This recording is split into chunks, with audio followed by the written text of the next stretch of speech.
Hey everyone, welcome back to Corporate Decoder, the place where we take a look behind the curtain of big business and sometimes even peek into the future. Trust me, you won't want to miss what we found in this latest report. We are diving into a key update from United Therapeutics Corporation, focusing on some significant leadership and governance changes that are pretty darn interesting. Before we dive in, if you like getting clear, no nonsense analysis of important company filings without the corporate jargon, make sure you hit that subscribe button, and we've got a fantastic community over on Discord discussing these kinds of things all the time. The link is in the description below. So let's get right into it. United Therapeutics Corporation, a company we've looked at before, has filed a Form 8. Think of this kind of filing as a notice to the public about important company events that the general public should know about. This particular report comes from the US Securities and Exchange Commission, or SEC as most people call it. They are the folks who make sure companies are playing fair and sharing the right information with investors. The key date here is the 21st of January 2026. This is when the main events we are talking about happened. Now, United Therapeutics is a biotechnology company focused on developing medicines for rare diseases, particularly those affecting the lungs and other areas. They are trying to tackle some pretty tough medical challenges. Their stock trades under the ticker UTHR on the Nasdaq Global Select Market.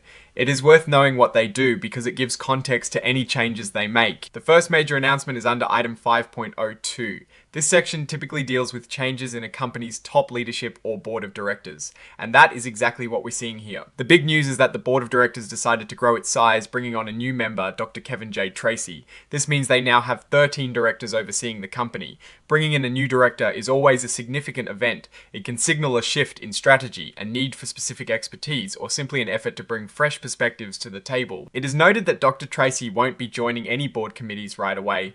This is fairly common for new directors as they get up to speed. It allows them to understand the company's operations before diving into specific committee work. The filing also emphasizes that Dr. Tracy wasn't brought in based on any special deals or agreements with other people. This suggests his appointment is based purely on his qualifications and what the board believes he can contribute. This part is important for transparency. It means that Dr. Tracy hasn't had any significant financial dealings with the company that would create a conflict of interest.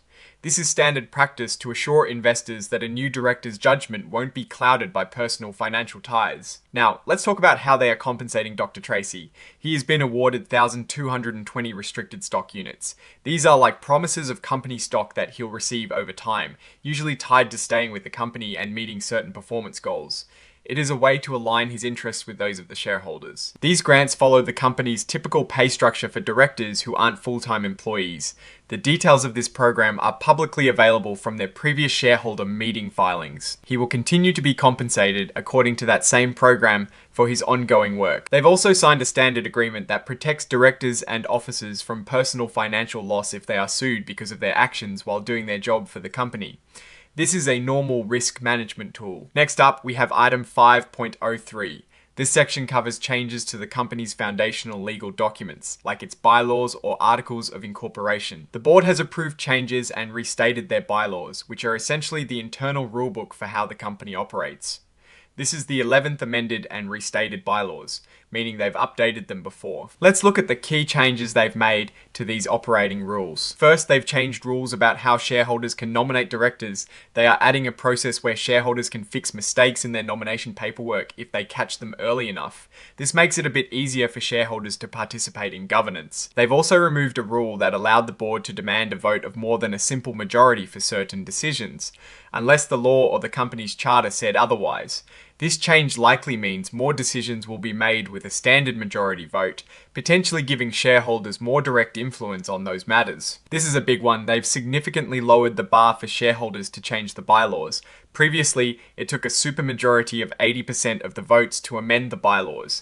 Now, it will only take a simple majority of the voting shares. This makes it much easier for shareholders to have a say in the company's internal rules. There are also some other smaller technical adjustments to make sure everything is consistent. The full details of these updated bylaws are available as an exhibit. Moving on to item 7.01, which is about Regulation FD disclosure. This regulation ensures that when a company releases material information, it has to be shared with everyone at the same time, not just select people. They are including a press release about Dr. Tracy's appointment as an exhibit.